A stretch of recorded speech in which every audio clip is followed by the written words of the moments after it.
بسم اللہ الرحمن الرحیم۔ میرا نام فیضان اللہ ہے اور ہم قرآن پاک ترجمہ اور تفسیر کے ساتھ پڑھ رہے تھے۔ اس کے 30ویں پارے سے ہم نے سٹارٹ کیا تھا، آج اس کی 26ویں صورت سٹارٹ کریں گے، سورۃ العصر۔ اس کے تمہیدی کلمات ہیں۔ سورۃ العصر قرآن مجید کی مختصر ترین اور جامع ترین صورتوں میں سے ہے۔ اس کی جمعیت کے بارے میں امام شافعی رحمۃ اللہ علیہ کے درج ذیل دو اقوال بہت اہم ہیں۔ نمبر 1، لو لم ينزل من القرآن سواها لکفات الناس، اگر قرآن مجید میں سوائے اس صورت کے کچھ اور نازل نہ بھی ہوتا تو لوگوں کی ہدایت اور رہنمائی کے لیے یہی کافی ہوتی۔ نمبر 2، لو تدبر الناس هذه السورة لواسعتهم، اگر لوگ تنہا اسی ایک صورت پر غور کریں تو یہ ان کے لیے کافی ہو جائے۔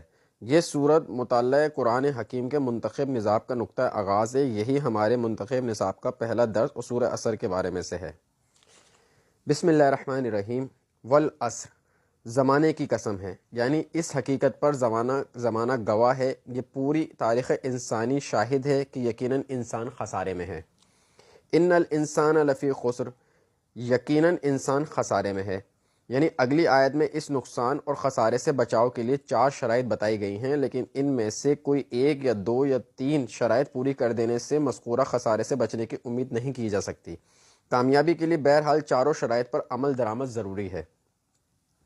الا الذین آمنوا وعملوا الصالحات وتواصوا بالحق وتواصوا بالصبر، سوائے ان کے جو ایمان لائے اور انہوں نے نیک عمل کیے اور انہوں نے ایک دوسرے کو حق کی نصیحت کی اور انہوں نے باہم ایک دوسرے کو صبر کی تلقین کی۔ ان شرائط میں پہلی اور بنیادی شرط یہ ہے کہ انسان ایمان لائے۔ اس میں ایمان باللہ، ایمان بالرسالت اور ایمان بالآخرت سمیت تمام ایمانات شامل ہیں، یعنی انسان اس کائنات کے مخفی اور غیبی حقائق کو سمجھے، اس کا شعور حاصل کرے اور اس کی تصدیق کرے۔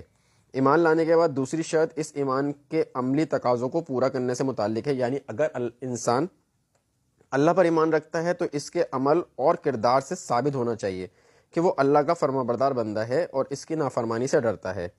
غرض وہ ہر اس عمل کو اپنے شب و روز کے معمول کا حصہ بنانے پر کمر بستہ ہو جائے جس کا اللہ اور اس کے رسول صلی اللہ علیہ وسلم نے حکم دیا ہے، اور ہر اس فعل سے اجتناب کرنے کی فکر میں رہے جس سے اللہ اور اس کے رسول صلی اللہ علیہ وسلم نے منع کیا ہے۔